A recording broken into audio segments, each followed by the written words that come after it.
L'USAP et l'Union Sacrée, les supporters derrière leur équipe. Toujours un match spécial face au Stade Français Paris.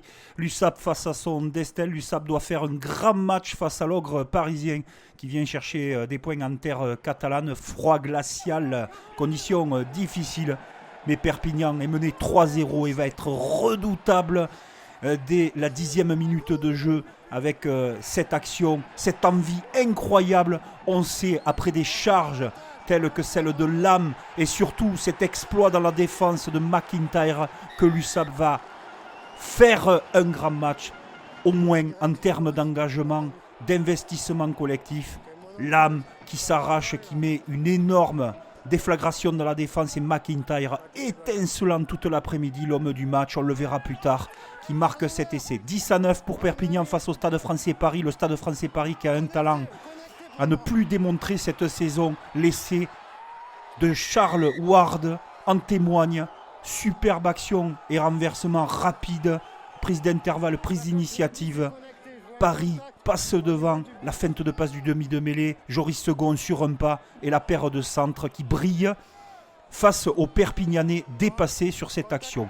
Mais l'USAP est incroyable, parole de supporters catalans, les Malous, tout le monde dans un sillage de puissance répété et sans cesse un harcèlement posé sur cette équipe de Paris. L'USAP, parole du supporter, va réaliser le plus grand match depuis le début de la saison en termes d'engagement à Aimé Giral. Ils en sont capables et cet essai va être validé après les explications de monsieur l'arbitre. Le joueur perd le contrôle, le ballon va vers l'arrière. Et ensuite, le joueur bleu, Nicolas, la décision de terrain, aplatit en premier. Il presse le ballon.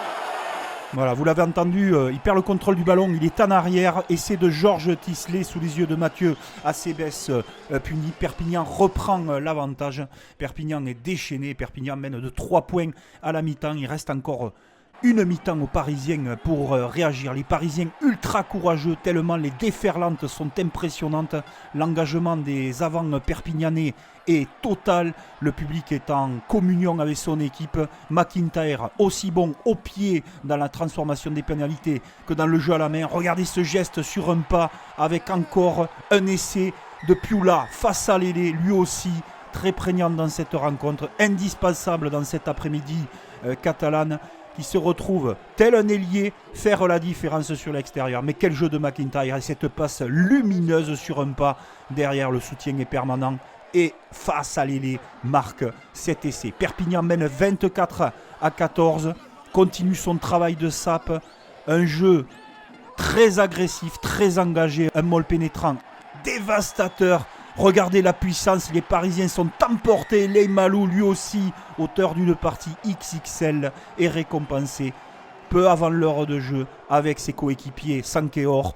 Les Catalans sont inarrêtables, déchaînés. Quand ils jouent à ce niveau, ils sont très difficiles à battre. Méritent-ils leur place en top 14 ? Ils sont en train de le prouver sur cette rencontre. Mais Paris, avec Morgan Parra, a de l'orgueil et surtout nous rappelle qu'ils sont dans le haut du classement. Génial coup de pied de Morgan Parra pour Lester Etienne qui marque cet essai. Paris, quand il le veut, est capable de sortir un jeu incroyable et surtout des finitions de toute beauté. Ce match est sublime, ce match est engagé et Morgan Parra va être décisif avec cet essai de Toui en fin de rencontre qui n'apportera pas de bonus défensif aux Parisiens. L'USAP a fait la rencontre qu'il fallait faire pour espérer rester dans ce top 14 avec ce dernier plaquage incroyable, ce caramel et cette envie catalane de vivre dans ce top 14. Dommage pour Paris pour le bonus défensif. Ce staff était menacé, il a rassuré tout le monde.